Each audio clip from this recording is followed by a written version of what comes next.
কেমন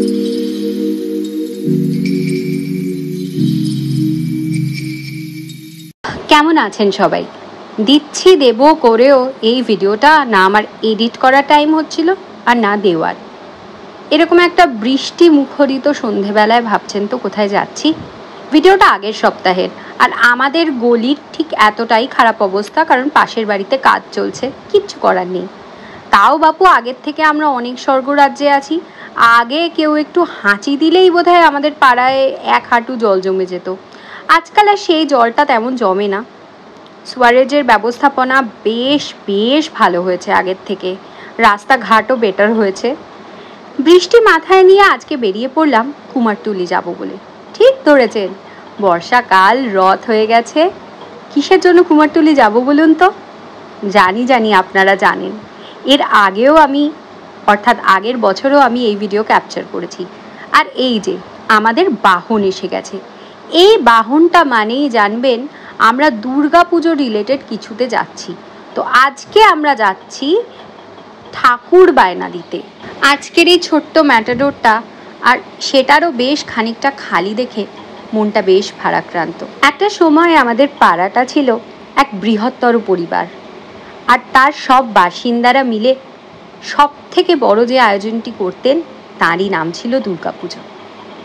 আজকে তাদের আর অনেকেই নেই, আবার আমাদের প্রজন্মের অনেকেই কর্মসূত্রে, বিবাহসূত্রে পাড়ার বাইরে। তাই ক্রমে লোক কমে আসছে, আগের সেই বাঁধনও ধীরে ধীরে আলগা হচ্ছে। তাও আমরা যারা আছি আমরা চেষ্টা করি একসাথে বেঁধে থাকার। যারা বাইরে থাকে তারা প্রত্যেকেই চেষ্টা করে দুর্গাপুজোর সময়টুকু আসতে, এবং তারা আসেও। দেখেই থাকবেন আপনারা এর আগেও আমার ব্লগে যে দুর্গাপুজোটা আমাদের পাড়ায় কতটা জমজমাট হয়। তো আপনারা যারা প্রথমবার আমাকে দেখছেন বা আমার ভিডিও দেখছেন তাদের সবাইকে জানাই স্বাগত। ফেসবুক থেকে দেখলে ফলো, আর ইউটিউব থেকে দেখলে সাবস্ক্রাইব করে নেবেন। আর ভিডিওটা ভালো লাগলে অবশ্যই কমেন্ট বক্সে জানাবেন, লাইক করবেন, শেয়ার করবেন। আর ভালো না লাগলে কি ভালো লাগলো না সেটাও জানাবেন, সেটা আমাদের উন্নততর হতে আরও সাহায্য করবে। আর এই যে দেখুন, আমরা সবাই মিলে এইভাবে হই হই করতে করতে বেরিয়ে পড়েছি।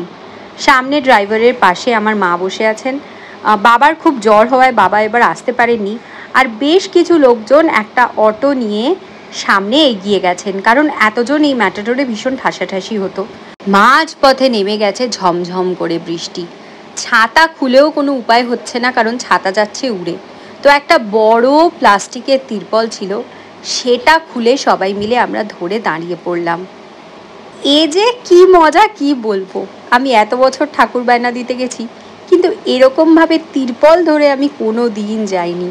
দেখুন, বিদ্যুৎ চমকাচ্ছে, বৃষ্টি হচ্ছে, কিন্তু আমাদের কোনো বিরাম নেই। এই যে আমরা সবাই গুটি গুটি তিরপলের তলায় ঢুকে চলেছি। আজকে যে বিষয়ে কথা বলবো সেটা হলো পুজোর খরচ। কারণ আমার চ্যানেলে আপনারা এর আগেও কুমারটুলিতে বায়না দিতে যেতে দেওয়াটা দেখেছেন। আপনারা যারা মনে করছেন যে পাড়ায় বা নিজের সোসাইটিতে বা বাড়িতেও ছোট করে দুর্গাপুজো করবেন, তার খরচা কি সে বিষয়ে আজকে আপনাদের আমি ছোট্ট একটা আইডিয়া দেওয়ার চেষ্টা করব। দুর্গাপুজো করা কিন্তু মুখের কথা নয়, এমনি মহোৎসবে কে বলে না। এর যেমন খরচাপাতি আছে, তেমনি আছে কায়িক পরিশ্রমও। পাঁচটা দিন আপনি যখন মা দুর্গাকে পরিবার সহ আপনার বাড়িতে, পাড়াতে বা আপনার কমপ্লেক্সে নিমন্ত্রণ করে আনছেন, তার সার্বিক সুখ স্বাচ্ছন্দ্যের দায় কিন্তু আপনাদেরই বা আমাদেরই। অতএব সর্বপ্রথম খরচার মধ্যে যেটা মাথায় রাখতে হবে সেটা হলো প্রতিমার খরচ। এই মুহূর্তে দাঁড়িয়ে যা বুঝলাম, মোটামুটি 1030 নিচে প্রতিমা আপনি পাবেন না। খুব দরাদরি করে বা খুব এদিক ওদিক করে হয়তো 25 বা 28 নামতে পারে, কিন্তু 30,000 সাজসজ্জা নিয়ে ধরাই ভালো। তারপরে আসে প্যান্ডেলের খরচ। প্যান্ডেলটা ডিপেন্ডেন্ট আপনি যে স্থানে পুজো করবেন সেখান কতটা ঢাকা আছে, কি বৃত্তান্ত, সবটা দেখে নিতে হবে। তো আমাদের পাড়ায় বাঁশ ফেলে বেদি করে পুজো হয়, মোটামুটি 15,000 থেকে 20,000 টাকা খরচা হয় প্যান্ডেলে। তারপর আসে লাইটিংয়ের খরচ, সেখানেও পাড়াকে যদি সাজাতে হয় আপনার টোটাল 10,000 টাকা মতো লাগবেই। এটা বেয়ার মিনিমাম বললাম। তারপরের পয়েন্টে আসে নিত্য পুজোর খরচ, যাতে প্রথমেই আসবে ফুলমালা, কারণ দুর্গাপুজোর বিশেষ বিশেষ দিনে বিশেষ বিশেষ ফুলমালা লাগে। তার সাথে আসবে নিত্যকার ফল প্রসাদ, নিত্যকার মিষ্টি প্রসাদ, এগুলো সব মিলিয়ে আপনি পার ডে 2000 টাকা ধরে রাখুন। তার সাথে যে দশকর্মা ভাণ্ডারের জিনিস আসে সেটা একবারে 5 দিনের জন্য আপনি 5000 টাকা ধরে রাখতে পারেন। এরপরে আপনাকে মাথায় রাখতে হবে আপনাকে অল্প একটু করে হলেও ভোগ নিবেদন করতে হবে। তার সাথে আরও যে দুটো বড় খরচা মাথায় রাখতে হবে, একটা হলো ঠাকুর আনার দিন ম্যাটাডোর কুলিদের খরচা, আরেকটা হলো বিসর্জনের দিন ম্যাটাডোর এবং কুলিদের খরচা। এর সাথেও সপ্তমীর দিন হয় কলাবউ স্নান। আপনার বাড়ির কাছেই যদি গঙ্গা হয় সেক্ষেত্রে তো হেঁটে চলে যাবেন, কিন্তু তা না হলে সেখানে যাতায়াতেরও একটা গাড়ি ভাড়া লাগে। তার সাথে লাগে আনুষঙ্গিক আরও কিছু জিনিস, যেমন মা দুর্গা এবং তার মেয়েদের জন্য শাড়ি, অসুর, কার্তিক, গণেশ এদের জন্য ধুতি, এগুলোও দিতে হয়। চণ্ডী পুজোতেও আলাদা শাড়ি লাগে, নবপত্রিকা মানে কলাবউ স্নানের দিনও আলাদা শাড়ি লাগে। এগুলো সব মিলিয়ে আপনি ধরে রাখুন আরও 3 থেকে 4000 টাকা। তো টোটাল আমরা যা হিসেব করছি আজকের দিনে দাঁড়িয়ে একটা দুর্গা পুজো করার খরচ কিন্তু লাখ টাকার কাছাকাছি। আপনার ক্লাব যদি সরকারিভাবে রেজিস্টার্ড হয় তাহলে সরকারের পক্ষ থেকে কিছু টাকা পাবেন, কিন্তু সেই টাকাতে একটা বারোয়ারি দুর্গাপুজো করা কখনোই সম্ভব নয়। আমাদের দুর্গাপুজোর বয়স 25 এবং আমাদের পাড়ায় কোনো দিনই কারোর ওপর জোর জুলুম করে চাঁদা দেওয়া হয়নি। আমাদের পাড়ায় বেশ কিছু সহৃদয় ব্যক্তি আছেন যারা প্রত্যেকবারই কোনো না কোনো একটা বড় খরচের দায়িত্ব নিয়ে নেন, তাই আমাদের পুজোটা খুব সুষ্ঠুভাবে হয়ে যায়। কোনোবার খাওয়া দাওয়া হয়, কোনোবার টাকায় কুলিয়ে ওঠে না, তাই হয়ে ওঠে না, কিন্তু মজায় তা বলে কোনো খামতি নেই। আশা করি আমার এই ইনফরমেশনগুলো আপনাদের কাজে লাগবে। যদি আপনাদের মনে আরও কোনো পয়েন্ট থাকে, যদি অ্যাড করতে চান কমেন্ট বক্সে একটু জানাবেন, হতেই পারে আমি কিছু ভুলে যাচ্ছি। কথায় কথায় কিন্তু দেখতে পাচ্ছেন আমরা এসে উপস্থিত হয়েছি কুমারটুলিতে, এবং আমাদের কাঙ্ক্ষিত পালের ঘরে অর্থাৎ শিল্পীর ঘরেও আমরা পৌঁছে গেছি। মারা অলরেডি প্রতিমা চয়ন করে নিয়েছেন, কিন্তু যাতায়াতের পথে এই মুগ্ধকর দৃশ্য আমাকে এতটাই মুগ্ধ করছে যে আপনাদের না দেখিয়ে পাচ্ছি না।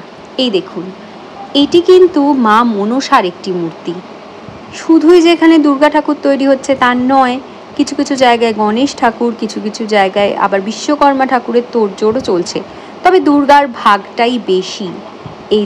এই গলিটা দিয়ে আমরা এখন ঢুকবো, কারণ আমাদের যিনি পাল ওনার মূল দোকানটা সামনে থাকলেও যেখান থেকে আমরা প্রতিমা বাছি সেই খানটা কিন্তু অনেক ভেতরে। মা আমার আগে আগেই যাচ্ছে এবং রাস্তাটা ভীষণ পিচ্ছিল ছিল, তাই জন্য খুব সাবধানে গিয়ে পৌঁছালাম। এই যে দেখুন, বাবান, বুবাই, সোনাই সবাই ওরা এসে দাঁড়িয়ে আছে, আর এই ঠাকুরটি আমরা চয়ন করেছি। আজকে যে 2-3 জনের কথা এত মনে পড়ছে, তাদের এত মিস করছি, তাদের একজন হলো রূপু, অবশ্যই রূপু, আরেকজন হলো গাবলু অর্থাৎ অরিত্র, আরেকজন হলো মন্টা অর্থাৎ প্রিয়াঙ্কা, আরেকজন হলো পাপু দিদি অর্থাৎ সুস্মিতা। এদের কথা বড্ড মনে পড়ছে। আজকে আমার মানির কথাও বেশ মনে পড়ছে, ও এবছরটাও ছেলে মেয়েদের কারণে আসতে পারেনি, কিন্তু ওর কথাও খুব মনে পড়ছে। তো আশা করছি ওরা সবাই আমার এই ভিডিওটা দেখবে আর এক লহমার জন্য হলেও পুরনো দিনে ফেরত যাবে। আহা, কি মজার সেসব দিন ছিল না। ঠাকুর বায়না দিতে যাব, মুখের দোকান থেকে অমলেট খাবো, ঝালমুড়ি খাবো, এবং আমি বললাম না আমাদের পাড়াটা একসময় একটা বৃহত্তর পরিবার ছিল। আমাদের এরকম কোনো ব্যাপার নেই যে আমার বাবার কাছেই চাইতে হবে। সেই চাওয়াটা পল কাকার কাছেও হতে পারে, সেই চাওয়াটা বাবু কাকুর কাছেও হতে পারে, সেই চাওয়াটা সুমনদার কাছেও হতে পারে, সেই চাওয়াটা আবার পরবর্তীকালে বদলে আমাদের কাছেও চলে এসেছিল। আর আজকে পুজোর এই কর্মযজ্ঞে যে মানুষগুলোকে প্রত্যেক বছর ভীষণভাবে মনে পড়ছে গত 2-3 বছর ধরে, তারা হলেন পল কাকা আর বাবু কাকু। এরা কয়েকজন মিলেই একটা সময় এই পুজোটা শুরু করেন, আর তাদের দুজনের মধ্যে কেউই আর আমাদের মধ্যে আজকে নেই। আমি ইতুর নাম বলতেও মিস করে গেছি, ওকেও মিস করছি। ও আসতো এক সময়, খুব হই হই করে আমরা দুর্গাপুজোর বায়না দিতাম। এবং এই কথাটা বলতে গিয়ে সত্যি আমার চোখে জল এলো, কারণ বাইরে থাকা মানুষগুলি হয়তো কোনো এক বছর চেষ্টা করে আসবেন, কিন্তু যারা চিরজীবনের জন্য আমাদের ছেড়ে গেছেন তাদের তো আর কোনোদিনই দেখতে পাবো না। কিন্তু তাই দুঃখ সরিয়ে বলি, যারা আছি তারা আমরা সবাই মিলে চেষ্টা করি যতটা আনন্দ শুষে নেওয়া যায়। আনন্দ না বড্ড আপেক্ষিক, জানেন তো। কেউ আপনাকে প্লেটে করে সাজিয়ে দেবে না, জীবন থেকে আপনাকে খুঁজে খুঁজে নিতে হবে। আর তাই আমি অন্তত কোনো সুযোগ হাতছাড়া করি না একটু আনন্দ শুষে নেওয়ার। হাজার কাজ, শত ঝামেলা, সব কিছুর মধ্যেও আমি চেষ্টা করি যে যতটা পারি এই সমস্ত কর্মকাণ্ডে যোগদান করতে। তো এখানে দেখতেই পেলেন বাবুন কাকু, রঞ্জন কাকু এরা সবাই মিলে দাম ফিক্স করছে, শাড়ি গয়নার কথা বলছে, কি সাজ হবে কথা বলছে। তো এবার আমরা এগিয়ে এলাম এই যে মোড়ের দোকানটা, এর আগে আমরা গণেশ পুজো বা লক্ষ্মী পুজোর সময়ও যখন আসি দেখেছেন, চলে এলাম দাদার কাছে ফুচকা খেতে। এই ফুচকাটা অনবদ্য আমাদার জল দিয়ে তৈরি, কিন্তু আমাদের দুর্ভাগ্য ওনার আলু শেষ হয়ে গেছিলো, তাই শুধু ছোলা আর জল দিয়ে একটু খেয়ে নিলাম। তারপর নামলো এক ভয়ানক বৃষ্টি, কোনো ক্রমে সেটা মাথায় নিয়ে ফিরলাম বাড়ি।